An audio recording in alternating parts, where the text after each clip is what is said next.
This is the document that you'll be working on for this assignment for democracy. So this is called a word window. A word window is a way for you to take notes on a new vocabulary word. In each box, you're going to type notes about democracy or just words. Notes can be words or parts of sentences. You don't have to write full sentences for notes.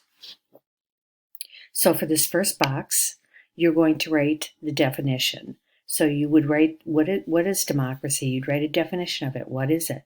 And you can get that from the book that we read that you clicked on in the last part of the assignment.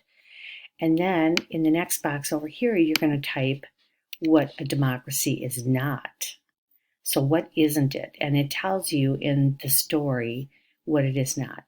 And then remember when I in the last assignment, it asked you to think of 2 things that make a democracy unique or different. And so what happens in a democracy? List 2 things that are different from other kinds of government. And then in the last box, what is an image that symbolizes democracy? So it should tell you in the story.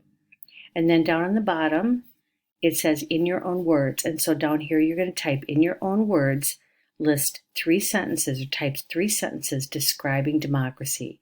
You can use the information that you wrote in your word window to help you decide what to tell someone about democracy.